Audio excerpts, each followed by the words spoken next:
আসসালামু আলাইকুম বন্ধুরা, ফোরবি লাভারদের জন্য খুশির খবর। ফোরবি আবারও নতুন আপডেট এসেছে। এবার নতুন কি কি থাকছে জানাবো এই ভিডিওতে। চলুন ভিডিওটি শুরু করা যাক। ইন্ডিয়ার বাজারে লঞ্চ করা হলো ফোরভি ইউএসডি সাসপেনশন সহ নতুন যে আপডেটটি এসেছে। ফোরভি বাইকটিতে আর যেন কোনো কিছুরই কমতি থাকছে না। বাইকটির অ্যাগ্রেসিভ লুকস, সামনে ইউএসডি সাসপেনশন এবং পিছনে বড় ডিস্ক ব্যবহার করা হয়েছে এবার, যার ফলে বাইকটির ব্রেক আরও অনেক সুন্দর হবে বলে আশা করা যায়। বাইকটিতে এবার ডুয়েল চ্যানেল এবিএস ব্যবহার করা হয়েছে। বাইকটির সামনে হেডল্যাম্পে কোনো পরিবর্তন আনা হয়নি। বাইকটির মিটারেও তেমন কোনো পরিবর্তন আনা হয়নি। সামনে টায়ার সাইজ, পিছনের টায়ার সাইজ সবকিছুই সেম রয়েছে। সামনে অ্যালো রিম রেড কালার, পিছনে অ্যালো রিম রেড কালার এবং বাইকটিতে আরও অনেক সুন্দর কিছু ফিচার্স রয়েছে, যেমন ইউএসডি সাসপেনশন, পিছনে বড় ডিস্ক, এফআই সিস্টেম, তিনটে রাইডিং মোড। বাইকটির নতুন গ্রাফিক্সের সঙ্গে তিনটি কালার ইন্ডিয়ার বাজারে লঞ্চ করা হয়েছে। আশা করা যায় এই তিনটি কালার আমাদের বাংলাদেশেও আসবে। বাইকটিতে যে নতুন গ্রাফিক্স আনা হয়েছে তা অনেক সুন্দর ও অ্যাগ্রেসিভ দেখতে লাগে। আগে থেকে আমাদের বাংলাদেশেই ফোরভি অনেকটাই জনপ্রিয় বাইক।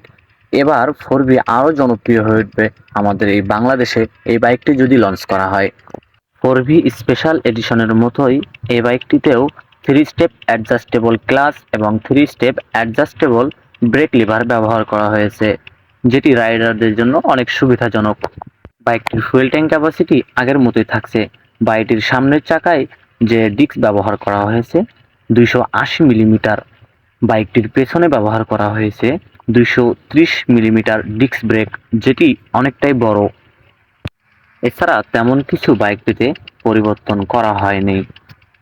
এবার এই ফোরভিকে যদি পালসার N160 ইউএসডি সাসপেনশনওয়ালা ওই বাইকটির সঙ্গে যদি তুলনা করা যায়, সেই তুলনায় বাইকটি এবার N160-র সঙ্গে সব দিক থেকেই পেরে উঠবে বলে আশা করা যায়। বাইকটির অ্যাগ্রেসিভ লুকস, পাওয়ার, মাইলেজ, টপ স্পিড অলমোস্ট সব কিছুই এটি N160 থেকে অনেক ভালো হবে আশা করা যায়। বাংলাদেশের বাজারে এই বাইকটি যখন লঞ্চ হবে তখন বাইকটি আরও জনপ্রিয় হয়ে উঠবে আমাদের বাংলাদেশে।